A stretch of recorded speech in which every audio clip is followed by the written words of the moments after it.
News पर देखते रहिए धार्मिक, सामाजिक, हर छोटे बड़े मुद्दों से जुड़ी खबरें सिर्फ 4 स्टार न्यूज पर। 4 स्टार न्यूज, खबर से समझौता नहीं। उत्तर प्रदेश के बांदा में ससुराल गए युवक की कुएं में गिरकर मौत हो गई है, तो वहीं युवक के परिजनों ने ससुरालियों पर विवाद के बाद मारपीट कर कुएं में फेंकने का आरोप लगाया है। थाने में सुनवाई न होने पर मृतक के परिजनों ने पुलिस अधीक्षक को ज्ञापन देकर न्याय की गुहार लगाई है। पुलिस के अनुसार युवक का पोस्टमार्टम कराया गया है। रिपोर्ट के आधार पर जांच उपरांत उचित कार्रवाई की जाएगी। मामला बांदा जनपद के अतर्रा थाना क्षेत्र के ग्राम हरडीलापुरवा का है, जहां के निवासी 22 वर्षीय मूलचंद की शादी 4 जून 2021 को महोत्तरा निवासी रामस्वरूप वर्मा की पुत्री से हुई थी। पत्नी मायके गई हुई थी। युवक पत्नी से मिलने ससुराल गया और रात 12 बजे ससुराली जनों ने युवक के कुएं में कूद जाने की सूचना युवक के परिजनों को दे दी। इसके बाद युवक के परिजनों ने ससुरालियों पर मारपीट कर हत्या करने का आरोप लगाते हुए पुलिस अधीक्षक को ज्ञापन दिया। इस घटना के बारे में मृतक युवक की बहन और मां ने ससुराली जनों पर हत्या का आरोप लगाते हुए कहा कि मूलचंद की पत्नी मायके गई हुई थी। ससुरालियों ने उसे फोन करके बुलाया, जिस पर वह चला गया। ससुरालियों ने रात को उसका कुछ विवाद हो गया, जिसके बाद उन लोगों ने उसे शराब पिलाकर मारपीट कर उसे सबको कुएं में फेंक दिया। फोन पर सूचना की कि वो नशे की हालत में कुएं में गिर गया, जिसके बाद परिजन थाने गए और उसकी सूचना कोई सुनवाई नहीं हुई। तब आज जाकर उन्होंने पुलिस अधीक्षक को पत्र देकर ससुरालियों पर हत्या का मुकदमा दर्ज कराया है और कानूनी कार्रवाई की मांग की है। इस मामले पर पुलिस का कहना है कि युवक के शव को पोस्टमार्टम के लिए भेज दिया गया है। रिपोर्ट आने के बाद घटना की जांच पड़ताल कर उचित कार्रवाई की जाएगी। Shahzad Ahmed, 4 star news, Banda. क्या नाम है आपका? कहाँ से आई हैं आप? अतर्रा प्रॉपर है क्या किसी गांव से आई हैं?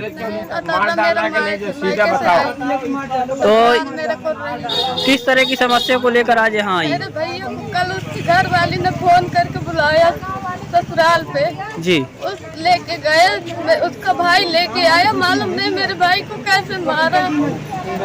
तो आपको जानकारी कैसे हुई कि उसकी मृत्यु हो गई? हमारे पापा हैं मुंबई में, तो उसने हमको फोन नहीं किया। मेरे पापा को 12 बजे रात को फोन किया है। क्या बताया उसने? उसने बोला कि आपका लड़का कुआं में गिर गया है। कुआं में गिर गया है? तो आपने इसकी सूचना अपने नजदीकी थाने में दी है? दी है, लेकिन वो लोग उधर पैसा दे चुके हैं, तो उधर हमारी कोई सुनाई नहीं हो रही है। अच्छा, तो आज यहाँ किससे मिलने आई आप? एसपी से मिलने आए हैं। तो आपकी मुलाकात हुई? एसपी से मुलाकात नहीं हुई, एक मैडम से मुलाकात हुई है। आपने एप्लीकेशन दे दिया है? दे दिया है, लेकिन आप क्या चाहती हैं? हम चाहते हैं कि जो हमारे साथ इतना किया उसको कड़ी से कड़ी सजा मिलना चाहिए। जो दोबारा किसी बहन के भाई के साथ नहीं ऐसा होना चाहिए। अच्छा, ये बताइए उन लोगों का नाम क्या है? सवित्री माता का नाम है उसके पिता का नाम रामस्वरूप और पिता का नाम रामस्वरूप और उसके बाप का नाम शुक्लाल। बाप का नाम शुक्लाल। किस गांव से हैं वो? उनका अरविंद नाम है एक भाई को। अच्छा, किस ग्राम में रहते हैं वो लोग? वो मोहतरा में रहते हैं। कौन सा थाना लगता है? वही अतर्रा ही लगता है। अतर्रा थाना ही। क्या नाम है आप और कहाँ से आई हैं? अतर्रा से आई हैं। क्या नाम है आपका? किस गांव से आई हैं? किस तरह की समस्या को लेकर आप आज यहाँ पे आई हैं? लड़के को मार डाला है। तो इसकी शिकायत आपने थाने में, नजदीकी थाने में की है?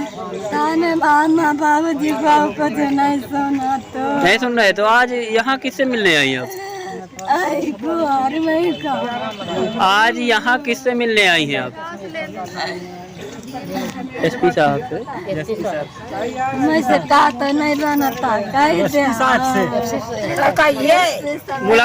मुलाकात हुई आपकी? एप्लीकेशन आपने दे दिया? किसको दिया? मैडम। उत्तर प्रदेश के बांदा में आयुष्मान कार्ड भारत जन प्रधानमंत्री आरोग्य योजना के अंतर्गत बांदा जनपद में 1,38,516 लाभार्थी परिवार योजना के आच्छादित हैं, जिसमें से 6,92,580 लाभार्थी सदस्य चिन्हित किए गए हैं। अभी तक जनपद में 1,10,062 आयुष्मान कार्ड बनाए जा चुके हैं, जो कि लक्ष्य का 23.25% है। बांदा में इस योजना के अंतर्गत 16 से 30 सितंबर तक आयुष्मान पखवाड़ा मनाया जाएगा, जिसमें जनपद की किसी भी ग्राम सभाओं में सघन अभियान चलाकर निःशुल्क आयुष्मान कार्ड व गोल्डन कार्ड बनाए जाएंगे। आयुष्मान कार्डों के इस पखवाड़े के विषय में जानकारी देते हुए बांदा जनपद के मुख्य चिकित्सा अधिकारी बीके तिवारी ने बताया कि इस योजना के अंतर्गत जो भी कार्ड जारी किया जाता है उसे गोल्डन कार्ड कहा जाता था।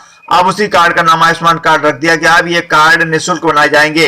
पूर्व में इस कार्ड के लिए जनसेवा केंद्रों में प्रशासन द्वारा 30 रुपए लिए जाता था। इस अभियान के दौरान कोटेदार, ग्राम सचिव, आशा एवं आंगनबाड़ी कार्यकर्तियों द्वारा लाभार्थियों को सूचना देने एवं आयुष्मान कार्ड बनाने हेतु प्रोत्साहित किया जाएगा। बताया कि 15 सितंबर को जिला सभागार में जिलाधिकारी की अध्यक्षता में जनपद के सभी जनसेवा केंद्रों के प्रतिनिधि एवं बीएलई की बैठक की गई, जिसमें सभी बीएलई को अपने अपने ग्राम सभा में सभी आयुष्मान लाभार्थियों को आयुष्मान कार्ड बनाने के निर्देश दिए गए हैं। Shahzad Ahmed, 4 star news, Banda. Sir, आज किस संबंध में ये प्रेस वार्ता रखी गई है? ये आयुष्मान भारत योजना के अंतर्गत जो गोल्डन कार्ड बनते थे वो स्मार्ट कार्ड अब के नाम से जाने जाएंगे, यही बताने के लिए और अब तक इसके संबंध में क्या क्या रहेगी, इसलिए हम लोगों ने प्रेस वार्ता रखी। तो अभी कितना बना है, अभी कितना लक्ष्य शासन को बनाने का? सर, हमारे यहाँ बांदा डिस्ट्रिक्ट में 6,92,580 कार्ड देने का लक्ष्य था, जिसमें कुल 1,38,516 परिवार चिन्हित थे और अब तक 1000 कार्ड बनाए जा चुके हैं। कितने बनाए जा चुके हैं? 1,61,000। और लक्ष्य क्या है, कहाँ कहाँ ये कार्ड बनेंगे? 6,92,580 लक्ष्य था और 1,61,000 कार्ड बनाए जा चुके हैं। अभी कोई भी ऐसा परिवार नहीं छूटा है जिसमें एक भी कार्ड ना बना हो। सारे परिवार में कुछ न कुछ कार्ड बन गए हैं। कहाँ कहाँ बनाए जाएंगे? ये सभी लोगों के बनाए जाएंगे। कहाँ बनाए जाएंगे? ये कार्ड बनाए जाते हैं हमारे, जैसे ये स्वास्थ्य आरोग्य मेला चलेगा उसमें भी बनेगा, हर PHC CHC में बनाया जाता है, जिला अस्पताल में भी बनाया जाता है और जहाँ जहाँ ये सुविधा दी जाती है आरोग्य की, वहाँ भी आरोग्य मित्र होते हैं, वो कार्ड बनाते हैं। इससे मरीजों को क्या लाभ होगा? इससे मरीजों को 5 लाख तक के मुफ्त इलाज की सुविधा मिलती है। अगर मरीज कोई भर्ती होता है उस पर जो भी कॉस्ट आता है हमारे इम्पैलेंट हॉस्पिटल में, तो उसकी पूरी खर्च सरकार।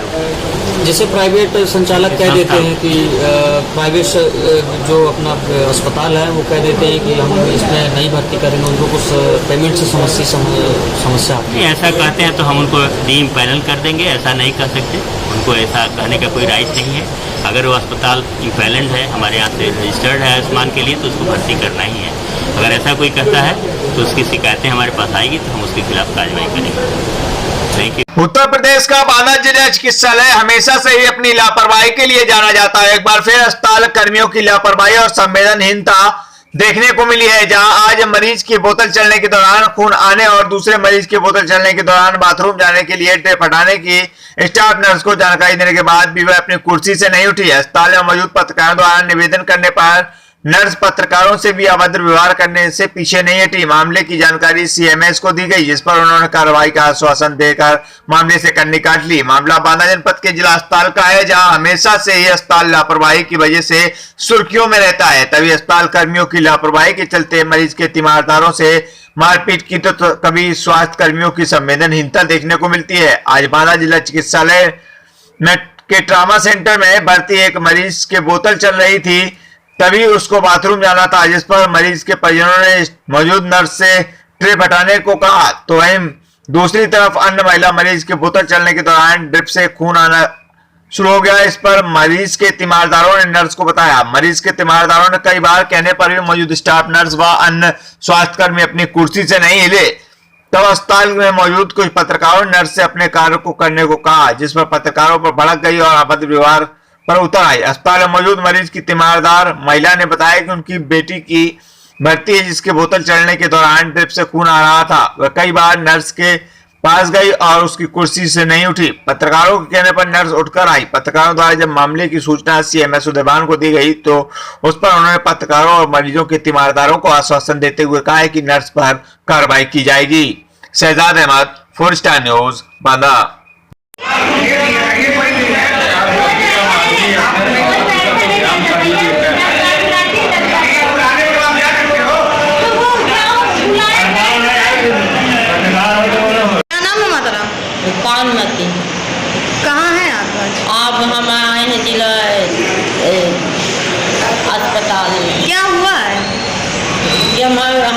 बिटिया के कहा बोतल चाहिए रहा, नर्स के पास गए तो बोतल में खून आ गए ये में, तो ये सुनते ही नहीं है। तो गई हैं आप, तो क्या कर रही थी नर्स जो है? कहते कि आते हैं फिर आओगे नहीं भाई, सुनते ही